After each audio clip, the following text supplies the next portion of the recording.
Hello guys, welcome to our YouTube channel. Myself Pawan Kumar and am scale 1 officer. Banking awareness की series में 15 part already हम complete कर चुके हैं। आज का हमारा ये पार्ट जो है 16 नंबर रहने वाला है, जिसमें हम बात करने वाले हैं फॉरेन ट्रेड के बारे में कि विदेशी व्यापार फॉरेन ट्रेड होता क्या है, किस प्रकार से काम करता है और क्यों इसको यूज किया जाता है, जो कि आपके मेंस की एग्जामिनेशन के लिए मोस्ट इंपॉर्टेंट है यार। अभी आपका आरबीआई असिस्टेंट का मेंस एग्जामिनेशन है, एडमिट कार्ड भी आ चुके हैं, तो उनके लिए मोस्ट इंपोर्टेंट आपके लिए रहने वाला है। ठीक है, तो चलिए शुरू करते हैं। बाकी की वीडियोस अगर आपने नहीं देखी हैं तो लिंक प्लेलिस्ट का मैंने डिस्क्रिप्शन में दे दिया है, वहां से जाके उनको आप देख सकते हैं। ठीक है, बात करते हैं फॉरेन ट्रेड के बारे में। सबसे पहले देखते हैं फॉरेन ट्रेड होता क्या है। तो अन्य देशों के साथ वस्तुओं एवं सेवाओं का लेन देन क्या कहलाता है, फॉरेन ट्रेड कहलाता है। ठीक है, जैसे कि भारत है, भारत अन्य किसी भी देश के साथ जैसे कि ऑस्ट्रेलिया होगा, यूएस हो गया, यूएसए हो गया, इन सभी देशों के साथ जो व्यापार करता है उस व्यापार को क्या करते हैं, कहते हैं फॉरेन ट्रेड कहते हैं। या तो इनको अपनी वस्तुएं या फिर सेवाएं बेचता है या फिर इनसे इनकी वस्तुएं या सेवाओं को खरीदता है, तो उसे हम फॉरेन ट्रेड कहते हैं। अदर भाषा में हम इसे इंपोर्ट एक्सपोर्ट भी कह देते हैं। ठीक है, तो इंपोर्ट एक्सपोर्ट का यूज किसमें किया जाता है, फॉरेन ट्रेड में ही किया जाता है। अब जब फॉरेन ट्रेड किया जाता है तो एक अकाउंट खोला जाता है जिसे नाम दिया जाता है बैलेंस ऑफ पेमेंट अकाउंट। अब इस बैलेंस ऑफ पेमेंट अकाउंट से ही अक्सर क्वेश्चंस पूछे जाते हैं, है क्या बैलेंस ऑफ पेमेंट्स अकाउंट, ये पढ़ते हैं। तो इसके अंतर्गत फॉरेन ट्रेड का जो लेखा जोखा है वो रखा जाता है। जैसे कि बैंकिंग में क्या होती है, बैलेंस शीट होती है। क्या होती है, बैलेंस शीट होती है, जिसमें क्या है, बैंक का पूरे बैंक का लेखा जोखा रखा जाता है कि डेबिट में क्या है, क्रेडिट में क्या है, ये वगैरह सारा कुछ। तो इसमें भी इसी प्रकार से एक बैलेंस ऑफ पेमेंट अकाउंट होता है जिसमें फॉरेन ट्रेड का जो लेखा जोखा है वो रखा जाता है। अकाउंट से संबंधित जो इन्फॉर्मेशन है वो बैलेंस ऑफ पेमेंट अकाउंट में रखी जाती है। इसे कौन बनाता है, तो इसे प्रिपेयर किया जाता है सेंट्रल बैंक ऑफ कंट्री द्वारा। यानी कि भारत में इसे कौन प्रिपेयर करेगा, भारत में इसे प्रिपेयर करेगा RBI, reserve bank of India. क्योंकि भारत का सेंट्रल बैंक आरबीआई ही है, तो आरबीआई इंडिया में इसे प्रिपेयर करेगा और हर देश में जो उस देश का सेंट्रल बैंक होता है उसके द्वारा बैलेंस ऑफ पेमेंट को जो है वो प्रिपेयर किया जाता है। ये भारत का अन्य देशों के साथ कैश फ्लो को प्रदर्शित करता है कि कैश फ्लो कितना है, डाउन जा रहा है या फिर अप जा रहा है। तो कैश फ्लो को जो है वो प्रदर्शित करता है। मेन सी बात है यार, अगर हम किसी भी अपनी जो फॉरेन ट्रेड है या फिर बैंकिंग है उसका बैलेंस ऑफ पेमेंट अकाउंट बना रहे हैं, बैलेंस शीट बना रहे हैं, तो वो हमारे कैश फ्लो को ही प्रदर्शित करेगी। ठीक है, नेक्स्ट बात करते हैं। अब आता है बैलेंस ऑफ पेमेंट अकाउंट में दो प्रकार के होते हैं, एक होता है करंट अकाउंट और दूसरा होता है हमारा कैपिटल अकाउंट। ठीक है, दोनों के बारे में पढ़ते हैं। सबसे पहले पढ़ते हैं करंट अकाउंट के बारे में। दो अकाउंट होते हैं, current account and capital account. Current account में दो प्रकार के आते हैं, विजिबल और इनविजिबल। विजिबल जिसमें गुड्स को रखा जाता है।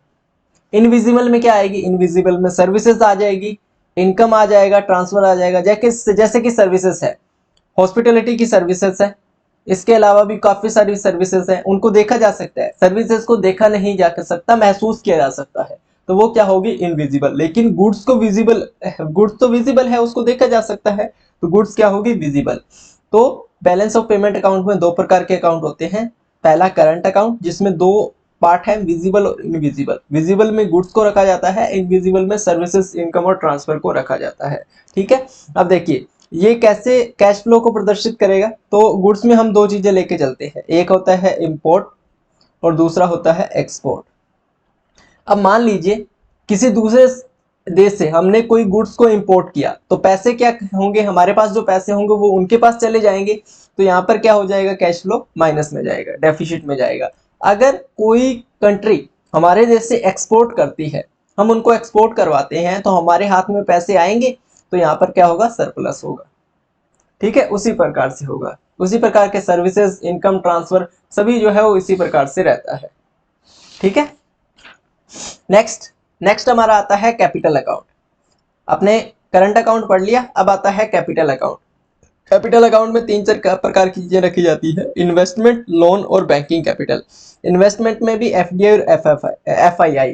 ठीक है, एफडीआई एफआईआई होता क्या है उसके बारे में बाद में समझाऊंगा, लेकिन याद रखिए करंट अकाउंट में गुड्स को रखा जाता है और सर्विसेज को रखा जाता है। कैपिटल अकाउंट में इन्वेस्टमेंट, लोन और बैंकिंग कैपिटल को रखा जाता है, ये याद रखिएगा। अब आती है कंपनी के बारे में। अब यार किसी भी देश से हम ट्रेड कर रहे हैं तो वो एक कंपनी के थ्रू ही करेंगे। ऐसा तो नहीं है भारतीय गवर्नमेंट सीधे ही ट्रेड करे जा रही है, उसके लिए एक प्रॉपर कंपनी होती है। तो यहाँ पर कंपनी को भी हम पढ़ लेते हैं कौन कौन सी होती है। दो प्रकार की कंपनीज होती है, एक होती है प्राइवेट कंपनी और दूसरी होती है पब्लिक कंपनी। पब्लिक कंपनी में भी दो प्रकार की होती है, एक लिस्टेड कंपनी और दूसरी अनलिस्टेड कंपनी। ठीक है, अब इनके बारे में पढ़ते हैं। सबसे पहले लिस्टेड कंपनी कौन सी होती है, तो ऐसी कंपनी जो स्टॉक एक्सचेंज में रजिस्टर है और जिसका आईपीओ आ चुका है, इनिशियल पब्लिक ऑफरिंग आ चुका है, तो उसे हम क्या बोलेंगे, रजिस्टर।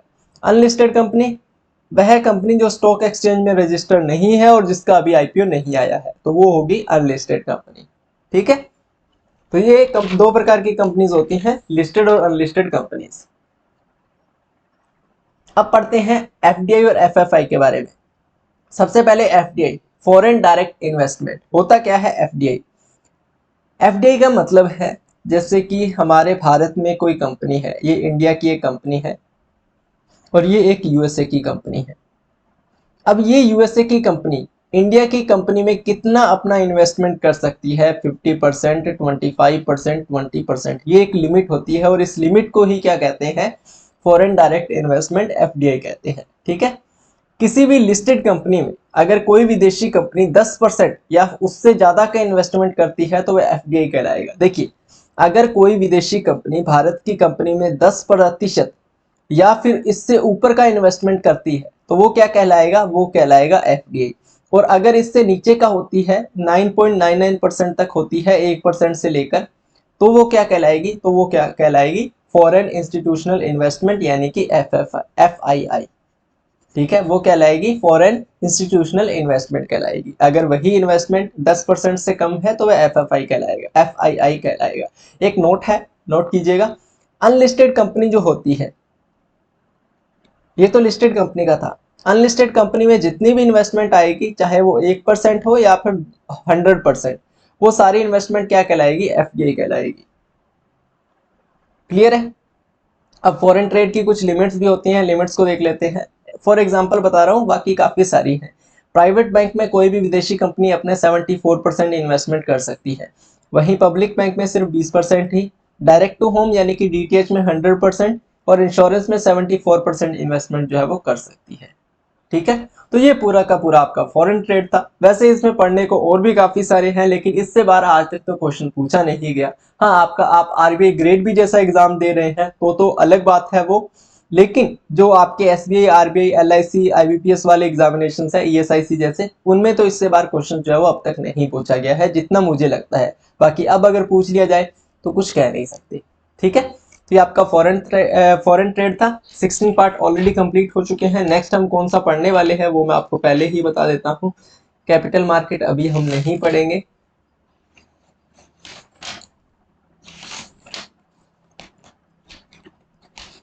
आगे हम एनआरई और एनआरओ अकाउंट पढ़ेंगे, क्या होते हैं एनआरई और एनआरओ अकाउंट्स, क्या होते हैं उसके बारे में पढ़ेंगे नेक्स्ट 17 पार्ट में। ठीक है, बाकी आज की इस वीडियो को यहीं पर खत्म करते हैं। वीडियो कैसी लगी कमेंट सेक्शन में कमेंट करके जरूर बता दीजिएगा। बैंकिंग से रिगार्डिंग ऐसी ही वीडियोस आगे भी आपको मिलती रहेगी, तो उसके लिए चैनल को सब्सक्राइब करके बेल आइकन को प्रेस कर लीजिएगा। मिलते हैं नेक्स्ट वीडियो में, तब तक के लिए good luck and have a nice day.